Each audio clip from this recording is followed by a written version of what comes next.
Mahatma Gandhi, the father of the nation. Early life and education. Mohandas Karamchand Gandhi, who later became known as Mahatma Gandhi, was born on October 2, 1869, in Porbandar, a small town in the present-day state of Gujarat, India. He was born into a Hindu family of the Vaishya caste. His father, Karamchand Gandhi, served as the Diwan of Porbandar, and his mother, Putlabai, was a deeply religious woman who instilled in Gandhi the values of humility, compassion, and devotion. Gandhi's early education took place in local schools in Rajkot, where his family moved when his father became the Diwan of that region. Although he was a shy and mediocre student, he showed a keen interest in moral and religious studies. At the age of 13, Gandhi was married to Kasturba Mukherjee, in keeping with the customs of the time. This early marriage would later influence his thoughts on child marriage and the rights of women. In 1888, at the age of 18, Gandhi traveled to London to study law at University College London. This was a significant turning point in his life, as it exposed him to Western culture, philosophy, and the principles of justice and civil rights. During his time in London, Gandhi also encountered various religious texts, including the Bhagavad Gita, the Bible, and works on Buddhism and Islam, which deepened his understanding of the principles of nonviolence and truth. He completed his law degree in 1891 and returned to India to practice law. Gandhi in South Africa. The birth of Satyagraha. Gandhi's life took another significant turn in 1893 when he accepted a one-year contract to work as a legal representative for an Indian firm in Natal, South Africa. It was here that Gandhi first encountered the harsh realities of racial discrimination. One incident, in particular, had a profound impact on him. While traveling by train, Gandhi was forcibly removed from a first-class compartment despite holding a valid ticket, simply because of his skin color. This experience ignited Gandhi's resolve to fight against racial injustice and discrimination. He began organizing the Indian community in South Africa to resist discriminatory laws through nonviolent means. This period marked the birth of his philosophy of Satyagraha, or a truth force, which emphasized the power of nonviolent resistance to achieve social and political change.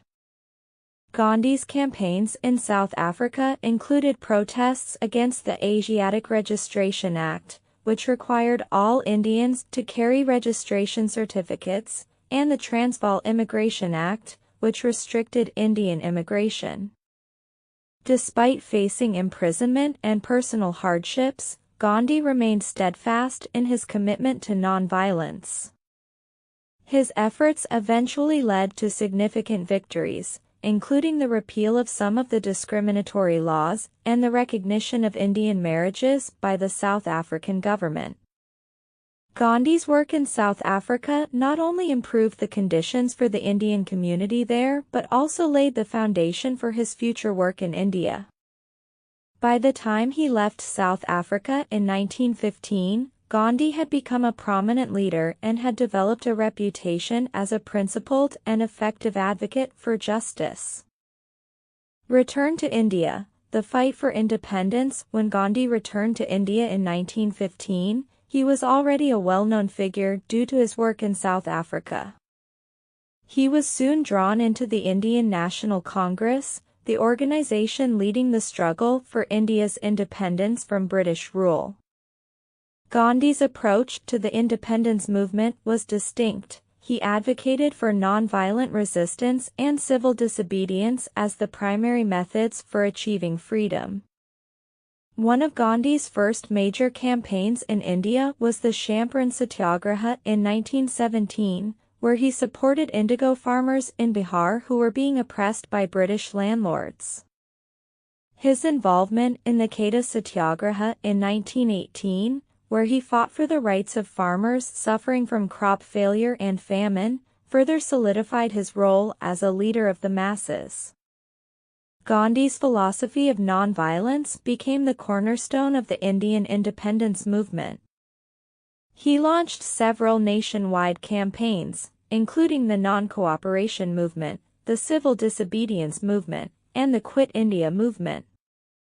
Each of these movements was characterized by mass participation, peaceful protests, and a refusal to comply with unjust laws. The Salt March of 1930 was one of Gandhi's most famous acts of civil disobedience. In defiance of the British monopoly on salt production, Gandhi led a 240-mile march from Sabarmati Ashram to the coastal village of Dandi, where he made salt from seawater.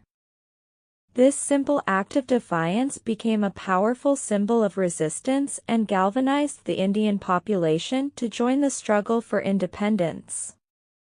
Gandhi's leadership extended beyond political activism. He also focused on social issues such as untouchability, the rights of women, and rural development. He believed that true independence could only be achieved through the upliftment of all sections of society, particularly the marginalized and oppressed. Independence and partition. India's long and arduous struggle for independence finally bore fruit on August 15, 1947, when the country was granted freedom from British rule. However, the joy of independence was marred by the partition of India and Pakistan, a decision made by the British and Indian leaders to create two separate nations based on religious lines. Gandhi was deeply saddened by the violence and communal strife that accompanied the partition, as he had always advocated for Hindu-Muslim unity. Despite his efforts to prevent the division and to promote peace between the two communities, the partition led to widespread violence, with millions of people displaced and hundreds of thousands killed in the ensuing riots. Gandhi's commitment to nonviolence and his efforts to restore peace in the affected regions earned him the admiration of many, but also made him a target for those who opposed his views. Assassination and legacy. On January 30, 1948, Mahatma Gandhi was assassinated in New Delhi by Nathuram Godse, a Hindu nationalist who blamed Gandhi for his perceived favoritism towards Muslims during the partition. Gandhi's death sent shockwaves throughout the world, and he was mourned by millions who saw him as the moral conscience of the Indian independence movement. Mahatma Gandhi's legacy continues to inspire people around the globe. His philosophy of nonviolence and civil disobedience has influenced numerous leaders and movements, including Martin Luther King Jr.'s civil rights movement in the United States and Nelson Mandela's anti-apartheid struggle in South Africa. Gandhi's emphasis on truth, nonviolence, and social justice remains relevant in contemporary struggles for human rights and freedom. In India, Gandhi is revered as the father of the nation, and his contributions to the country's independence are commemorated annually on Gandhi Jayanti, October 2, which is also observed as the International Day of Nonviolence.